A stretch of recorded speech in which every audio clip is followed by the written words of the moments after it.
Hi all, എല്ലാവർക്കും പ്രാർത്ഥനാ തീർത്ഥത്തിൻ്റെ പുതിയൊരു വീഡിയോയിലേക്ക് സ്വാഗതം. നാവിൽ ഗുളികൻ നിന്നാൽ എന്ന പ്രയോഗം നമ്മളിൽ പലരും കേട്ടിട്ടുണ്ടാവും. ഇതിനെപ്പറ്റി പുരാണത്തിൽ പല വിധത്തിലുള്ള ഉദാഹരണങ്ങൾ വരെയുണ്ട്. മന്ദരയുടെ നാവിൽ ഗുളികൻ കയറിയതുകൊണ്ടാണ് ശ്രീരാമനും സീതാദേവിക്കും വനവാസത്തിന് വരെ പോകേണ്ടി വന്നത് എന്നാണ് പുരാണങ്ങളിൽ പറയുന്നത്. ഇതുകൊണ്ടാണ് രാമരാവണ യുദ്ധം പോലും ഉണ്ടായത് എന്നാണ് പറയപ്പെടുന്നത്. പുരാണങ്ങളിൽ ഇത്തരം ചില കാര്യങ്ങൾ പറയുന്നുണ്ടെങ്കിലും സാധാരണക്കാരിൽ നാവിൽ ഗുളികൻ കയറിയാൽ അത് എന്തൊക്കെ ദുരിതങ്ങളാണ് ഉണ്ടാക്കുന്നത് എന്നതിനെക്കുറിച്ചാണ് ഇന്നത്തെ വീഡിയോയിൽ ഞാൻ പറയുന്നത്. ഓരോരുത്തരുടെയും ജനന സമയവും തീയതിയും എല്ലാം കണക്കാക്കിയാണ് ജാതകം എഴുതുന്നത്. ജാതകത്തിൽ ചിലർക്ക് ഗുളികൻ ഉണ്ടായിരിക്കും. ഗുളികൻ ഒറ്റയ്ക്ക് നിന്നോ അല്ലെങ്കിൽ മറ്റ് ഗ്രഹങ്ങളോട് ചേർന്ന് നിന്നോ ജീവിതത്തിൽ ദുരിതങ്ങൾ ഉണ്ടാക്കുന്നുണ്ട്. എന്നാൽ 11ാം രാശിയിൽ സ്ഥിതി ചെയ്യുന്ന ഗുളികൻ നല്ല ഫലങ്ങളാണ് നൽകുന്നത്.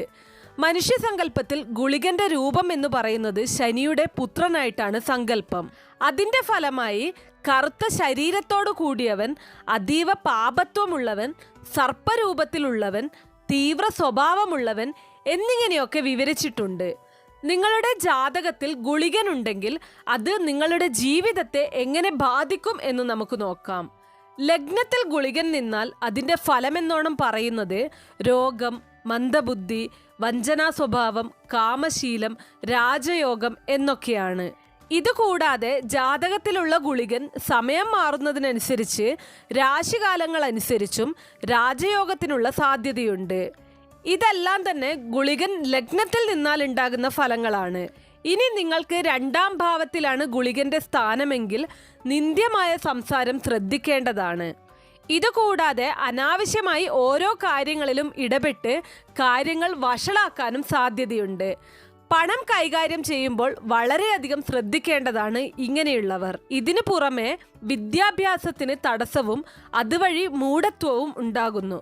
ശനി, ചൊവ്വ, രാഹു, കേതു എന്നീ പാപഗ്രഹങ്ങൾ 2ാം ഭാവത്തിലെങ്കിൽ പലപ്പോഴും കൂടുതൽ അപകടങ്ങൾ ഉണ്ടാകുന്നുണ്ട്. ഇനി നിങ്ങളുടെ ജാതകത്തിൽ 3ാം ഭാവത്തിലാണ് ഗുളികൻ നിൽക്കുന്നതെങ്കിൽ വിരഹദുഃഖം, അഹങ്കാരം, കോപം, ധനാർത്തി ഇവയെല്ലാമാണ് അനുഭവം വരുന്നത്. സ്വന്തം സഹോദരനെ പോലും സ്നേഹിക്കാത്തവരായിരിക്കും ഇക്കൂട്ടർ. അതുകൊണ്ട് തന്നെ 3ാം ഭാവത്തിലെ ഗുളികനെ അല്പം കൂടുതൽ ശ്രദ്ധിക്കേണ്ടതായിട്ടുണ്ട്. ഇവർ ഒരു കാര്യത്തിലും ദുഃഖം പ്രകടിപ്പിക്കാത്തവരായിരിക്കും. അതുകൊണ്ട് തന്നെ അല്പം കഠിന ഹൃദയരായിരിക്കും 3ാം ഭാവത്തിലെ ഗുളികൻ. ഇനി ജാതകത്തിൽ 4ാം ഭാവത്തിൽ ഗുളികനെങ്കിൽ ഇവർക്ക് വിദ്യാഭ്യാസത്തിന്റെ കാര്യത്തിൽ യാതൊരു വിധത്തിലുള്ള നേട്ടവും ഉണ്ടാവുന്നില്ല. ബന്ധുക്കളിൽ നിന്നും മോശം അവസ്ഥകളും അനുഭവങ്ങളും നിങ്ങളിൽ ഉണ്ടാവുന്നുണ്ട്. ഗൃഹസൗഖ്യക്കുറവ്, അതിസംസാരശീലം, വാഹനനാശം, മാതൃദുരിതം എന്നിവയൊക്കെ ഇത്തരത്തിൽ നിങ്ങളിൽ ഗുളികൻ 4ാം ഭാവത്തിലെങ്കിൽ ഉണ്ടാവുന്ന ഫലങ്ങളാണ്. ഗുളികൻ 5ാം ഭാവത്തിലെങ്കിൽ മദ്യാസക്തി, മയക്കുമരുന്ന് ശീലങ്ങൾ, സർവത്ര ദുരിതങ്ങൾ, അല്പായുസ്, സന്താന ദുരിതം, സന്താനങ്ങൾക്ക് ദ്രോഹം, സാമൂഹ്യ വിരുദ്ധ സ്വഭാവങ്ങൾ എന്നിവയാണ് ഇതിൻ്റെ ഫലം. ഇങ്ങനെയുള്ളവർ ദുർമരണം അല്പം ശ്രദ്ധിക്കേണ്ടതാണ്. ഇത്തരത്തിൽ ജീവിതത്തിൽ കൂടുതൽ പ്രതിസന്ധികളാണ് 5ാം ഭാവത്തിലെ ഗുളികൻ ഉണ്ടാക്കുന്നത്. 6ാം ഭാവത്തിലെ ഗുളികനാണ് നിങ്ങളുടെ ജാതകത്തിലെങ്കിൽ ആവശ്യമില്ലാതെ ശത്രുത സമ്പാദിക്കുന്നത്, അതിക്രൂരമായ പെരുമാറ്റം എന്നിവയെല്ലാം വളരെയധികം ശ്രദ്ധിക്കേണ്ടതായിട്ടുണ്ട്. ആവശ്യമില്ലാതെ ശത്രുക്കൾ ഉണ്ടാകുന്നതാണ് ഇവർക്ക് ഗുളികദോഷമെങ്കിൽ ഫലം. ഇനി 7ാം ഭാവത്തിലാണ് ജാതകത്തിൽ നിങ്ങൾക്ക് ഗുളികനെങ്കിൽ കലഹ സ്വഭാവം, ദാമ്പത്യക്ലേശം, ഭർത്താവിൻ്റെ ദുഷ്ടത്തരങ്ങൾ, തൊഴിൽ നാശങ്ങൾ, പരസ്ത്രീ പരപുരുഷ ബന്ധങ്ങൾ എന്നിവയെല്ലാം ഫലങ്ങളാണ്. ഇവർ കലഹത്തിന് സമയം നോക്കി നടക്കുന്നവരായിരിക്കും. ഇതുകൂടാതെ ഏത് കാര്യത്തിലും വിരോധവും തടസ്സവും ഇവർ സൃഷ്ടിക്കുന്നു. ഇതിനെല്ലാത്തിനും പുറമെ ഒന്നിലധികം പ്രണയബന്ധത്തിന് താല്പര്യം പ്രകടിപ്പിക്കുന്നവരായിരിക്കും ഇക്കൂട്ടർ.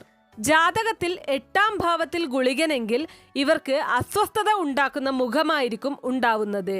ഇവർക്ക് മാറാരോഗങ്ങൾക്കും ദുരിതങ്ങൾക്കും ഉള്ള സാധ്യതയുണ്ട്.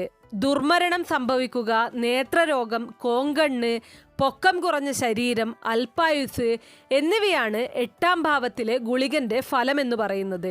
ഇതെല്ലാം വളരെയധികം ദോഷം ചെയ്യുന്ന ഒന്നാണ് എന്ന കാര്യത്തിൽ സംശയം വേണ്ട. 9ാം ഭാവത്തിലെ ഗുളികനാണ് നിങ്ങളുടെ ജീവിതത്തിൽ മാറ്റങ്ങൾ കൊണ്ടുവരുന്നത്. പരസ്യമായ ഗുരുനിന്ദ, പിതാവിനെ ദ്രോഹിക്കുന്നത്, അവസരനഷ്ടം, രാജ്യദ്രോഹം, കള്ളക്കടത്ത്, മതനിന്ദ എന്നിവയായിരിക്കും ഫലങ്ങൾ. മറ്റുള്ളവരെ പരസ്യമായി നിന്ദിക്കുന്നതിന് ഇവർ ശ്രമിച്ചുകൊണ്ടിരിക്കും. അതുകൊണ്ട് തന്നെ ഇത്തരം കാര്യങ്ങൾ ശ്രദ്ധിക്കേണ്ടതായിട്ടുണ്ട്. 10ാം ഭാവത്തിലെ ഗുളികനാണ് നിങ്ങളുടെ ജാതകത്തിലെങ്കിൽ അശുഭകർമ്മങ്ങൾ, മതാചാരം എന്നിവയെ എതിർക്കുന്നവരായിരിക്കും ഇവർ. ഇതുകൂടാതെ ഇവർ ജീവിതത്തിൽ കൂടുതൽ വെല്ലുവിളികൾ നേരിടേണ്ടതായി വരുന്നുണ്ട്. യുക്തിവാദികളായിരിക്കും ഇവർ. ഇതുകൂടാതെ അലഞ്ഞുതിരിയൽ, മടി, മന്ദത എന്നിവയെല്ലാം ശ്രദ്ധിക്കേണ്ടതായിട്ടുണ്ട്. ഇനി നിങ്ങളുടെ ജാതകത്തിലെ 11ാം ഭാവത്തിലാണ് ഗുളികനെങ്കിൽ നിങ്ങൾക്ക് നല്ല ഫലങ്ങളാണ് ഉണ്ടാവുന്നത്. ഇവർ ധനികന്മാരും സുഖലോലുപരും ആയിരിക്കും. എല്ലാവരോടും സംസാരിക്കുന്നതിനുള്ള കഴിവും അവിചാരിതമായി അധികാരവും ഇവരെ തേടിയെത്തുന്നുണ്ട്. ഇതുകൂടാതെ ഏത് കാര്യവും നേടുന്നതിനും അതിനെയെല്ലാം കൈപ്പിടിയിൽ ഒതുക്കുന്നതിനും ഇവർക്ക് സാധിക്കുന്നു. ഇനി 12ാം ഭാവത്തിലാണ് നിങ്ങളുടെ ജാതകത്തിൽ ഗുളികനെങ്കിൽ ഇവർ അല്പം ശ്രദ്ധിക്കേണ്ടതായിട്ടുണ്ട്. കാരണം എത്രയൊക്കെ പണമുണ്ടെങ്കിലും ഇവർ വളരെയധികം മോശമായ രീതിയിലാണ് നടക്കുക. സംസാരത്തിൽ ദൈന്യത, വിവാഹത്തിൽ താല്പര്യമില്ലായ്മ, നഷ്ടത്തെക്കുറിച്ച് എപ്പോഴും പറയുക, പൊതുജീവിതത്തിൽ പ്രശ്നങ്ങൾ സൃഷ്ടിക്കുക എന്നിവയാണ് ഫലം. ഗുളിക ദോഷം ഉണ്ടായിക്കഴിഞ്ഞാൽ നമ്മൾ ജ്യോതിഷപരമായിട്ട് തന്നെ ഇതിനെ നേരിടേണ്ടതായിട്ടുണ്ട്. എല്ലാവർക്കും ഫലം ഒരുപോലെ ആയിരിക്കണമെന്നില്ല. എന്നിരുന്നാലും ഗുളികൻ നമ്മുടെ ജീവിതത്തിൽ പലപ്പോഴും കടന്നു വരുന്നത് ഒരു അപകടകാരിയായിട്ടാണ്. ഗുളിക ദോഷത്തിൽ നിന്നും മുക്തി നേടാനായി ഓം ഗുളികായ നമഃ എന്ന് 16 തവണ ജപിക്കുന്നത് നല്ലതാണ്. സമയം അനുവദിക്കുമെങ്കിൽ 108 സംഖ്യ ജപിക്കുക. ഗുളികൻ നിൽക്കുന്ന നക്ഷത്രത്തിന്റെ അതിദേവതയ്ക്കും കുടുംബപരദേവതയ്ക്കും ഭക്തിയോടെ പക്കപ്പിറന്നാൾ തോറും ഇഷ്ടവഴിപാടുകൾ നടത്തി പ്രാർത്ഥിക്കുക. ഗുളികൻ 5, 7, 8 എന്നിവിടങ്ങളിൽ നിൽക്കുന്നവർ പക്കപ്പിറന്നാൾ തോറും മൃത്യുഞ്ജയ പുഷ്പാഞ്ജലിയും വയസ്സ് തികഞ്ഞു വരുന്ന പിറന്നാളിന് മൃത്യുഞ്ജയ ഹോമവും നടത്തുക. ജാതകത്തിലെ ഗുളികന്റെ ദോഷം മാറാനായിട്ട് ചെയ്യേണ്ട കാര്യങ്ങളൊക്കെയും തന്നെ നമ്മൾ ചെയ്യേണ്ടതായിട്ടുണ്ട്. അപ്പോൾ ഇതുപോലുള്ള നല്ല അറിവുകൾക്കായിട്ട് നമ്മുടെ ചാനൽ ഒന്ന് സബ്സ്ക്രൈബ് ചെയ്തേക്കണേ.